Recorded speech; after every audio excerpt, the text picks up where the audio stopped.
ये मरहूम सरदार अल्लाह जन्नत नसीब फरमाए, घर वालों को सब्र जमील अता फरमाए। सरदार मेरे से तकरीबन 15 साल से उसका मेरा भाई, बड़ा भाई, एक छोटे भाई का रिलेशन था।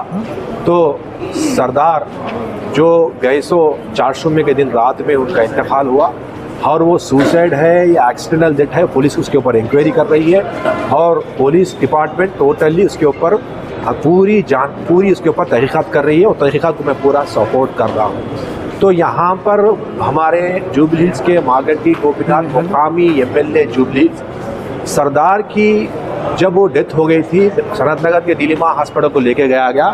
सनत नगर नीलिमा हॉस्पिटल जब लेके गया वहाँ पर जब भी मुझे मालूम हुआ तो मैं विजया डायग्नोस्टिक सेंटर पंजागुट्टा में टेस्ट के रिपोर्ट्स करा रहा था, क्योंकि वहाँ पर मेरा एक नेक्स्ट 4 दिन के बाद जो है मेरा सर्जरी था, साइनस की सर्जरी था। सर्जरी होने की वजह से मैं पूरे टेस्ट करा रहा था।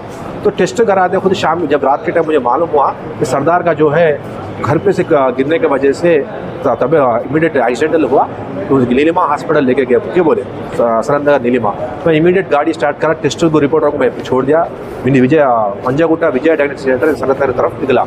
जब जैसा एरागड्डा मिल्ली होटल के पास आया टर्निंग लेके, फिर से वहाँ पर है मेरे साथियों ने फ़ोन करा और पार्टी के लोगों ने कहा बाबा भाई आप मत आओ यहाँ पर, डेथ तो एक्चुअल जो है जनरल कैसा हुआ नहीं मालूम, पूरे लोगों यहाँ जो BRS के लीडर आए, जो गोपीनाथ के फॉलोअर्स है, राउडी शीटर थे, पूरा आपके ऊपर ब्लेम कर रहे, आपके ऊपर ये लोग पूरा इल्ज़ाम लगा रहे, आप बताओ। और पूरा माप तो पूरे पब्लिक जमा होकर आप पे, जहाँ पर पब्लिक बोलते राउडी शीटर्स पूरे जमा होकर आपके ऊपर बेबुनियाद इल्ज़ाम लगा रहे। आप यहाँ पर आ गए या आप यहाँ पर आ गए तो आपके ऊपर जानलेवा हमला हो सकता है, नको आओ बाबा भाई बोले। फिर कुछ भी हो तो मैं तहरीक तेलंगाना से एक मुजाहिद करके लड़ा, फिर भी मैं आने की कोशिश करा, तो फिर वहाँ पर दूसरे भी फ़ोन आए मेरे डिपार्टमेंट से भी, भाई आप बताइए लॉ एंड ऑर्डर का प्रॉब्लम आता, तो मैं वहाँ जाना ही बंद कर दिया। फिर उसके बाद वहाँ से जिस दिन मरहूम की मैयत को घर को लाए थे वहाँ पर जाने की कोशिश करा, तो मागंटी गोपीनाथ जब तक वहाँ पे जो राउडी शीटर्स को लेके आए उनके फॉलोअर्स को, उन लोगों को पूरे प्रवाह करके बाबा तेरा सरदार तेरा जान का बदला जान लेंगे, बाबा तेरी जान लेंगे बोल के वहाँ पर स्लोगन्स लगाए। डिपार्टमेंट फिर मैं वहाँ पर जाऊँगा, लॉ एंड ऑर्डर प्रॉब्लम होगा, दोनों के बीच में वहाँ मागंटी गोपीनाथ राउडी शीटर के जानलेवा हमला जो करने की कोशिश कर रहा था, मसला और बढ़ जाएंगे बोलते नहीं गया। आखिरी में जनाजे की नमाज को जाने की कोशिश करे तो भी वो लोग वहाँ पर आए, अब आए तो हम लोग बाबा पे अटैक करते बोल के वो लोग पूरा प्रोपेगेंडा करके रखे। फिर भी मैं जाने की कोशिश करा, मगर डिपार्टमेंट होने दो, वहाँ के हमारे पार्टी के फॉलोअर्स होने दो, मेरे चाहने वाले हो, सरदार कृष्ण भाई नको बाबा भाई बोल के बोले। मगर मैं एक पब्लिक इलेक्टेड मेंबर हूँ, वहाँ का मुकामी कारपोरेटर और 2 बार कारपोरेटर डिप्टी मेयर रह चुका, और सेकंड टाइम हाईएस्ट मेजॉरिटी 150 डिवीजनों में हाईएस्ट मेजॉरिटी जीता, मैं कारपोरेटर हूँ, सब जानता हूँ। वहाँ तो मेरी आवाम को वहाँ तकलीफ ना हो, बोराबंडा के आवाम को ना तकलीफ हो कहकर, लॉ एंड ऑर्डर का मसला नहीं आना कहकर वहाँ पर मैं नहीं गया।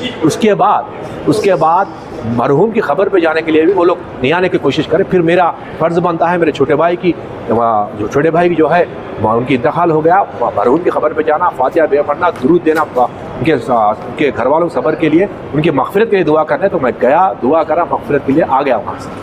तो उनके घर वालों का ये कहना है कि बाबा फसलुद्दीन के हरासमेंट पे बोलते तो हमारा बच्चे का इंतकाल होगा बोल के, बाबा फसलुद्दीन क्या बोलते तो बोराबंडे में गुंडा राज चलता बोल के, आप क्या बोलेंगे इस बारे में?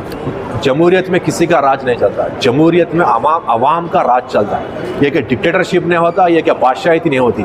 जमहूरियत का मतलब अवाम बादशाह, अवाम जिसको सेलेक्ट करती है वो खिदमतदार। मैं बोराबंडा का खिदमतदार, अदना खिदमतदार जो 10 बाई 15 के कमरे में रहता, उनके वालिद के घर में रहता, 10 बाई 15 के घर में रहते हुए बोराबंडा आवाम को 24 आवर्स अराउंड द क्लॉक उनकी खिदमत करने वाला। और बोराबंडा की तारीख में एक वक्त में राउडी शीटर, गुंडे, गंजेटी पीने वाले अनसोशल एलिमेंट्स थे। आज बोराबंडा को पुलिस स्टेशन लाया मैंने गुज़िश्ता हुकूमत में बात कर और बोराबंडा में लॉ एंड ऑर्डर कंट्रोल किया मैंने, और सबसे बड़ी बात 160 करोड़ लाके बोराबंडा को मैंने डेवलप किया। तो रहा उनके घर वालों के इल्ज़ाम के बाद में सरदार की शादी से लेकर मैंने उसको माशी हालत जब थी, सरदार की फाइनेंशियली मैंने हेल्प किया शादी में, सरदार की उनके बड़ी बहन की शादी में फाइनेंशियली मैंने हेल्प किया, और जो सरदार का मेडिकल शॉप है वो मेडिकल शॉप लगाने खुद भी मैंने ही फाइनेंशियली हेल्प किया। सरदार मेडिकल शॉप जो नाम है वो नाम भी मैं खुद सेलेक्ट करके दिया। तो सरदार का मेरा रिलेशन ऐसा है। एक सिंपल आपको बताना चाहूँगा, क्योंकि बहुत ही TRS के लोग आज काउंसिल में भी गड़बड़ करे, TRS के लोग बोले भाई हमारा आदमी माइनॉरिटी लीडर का इंतखाब, सरदार बाबा फसीउद्दीन का आदमी था, टीआरएस का बाद में बना। फर्स्ट बाबा फसीउद्दीन का दोस्त था, बाबा फसीउद्दीन का छोटा भाई था। मैंने उसको काउंसिल कर मेरे लिए काम करने के लिए बुलाया। यहाँ पर देखिए मेरे साथ कैसा कदम से कदम मिला के सरदार चल रहा है। देखिए आप, बिल्कुल शाडो हाथ देखने वाले बोलते थे भाई बड़े भाई छोटे भाई है बोलते। देखिए कोविड में, देखिए कोविड में बिल्कुल अपनी जान को परवाह नहीं करते, मेरे साथ में है।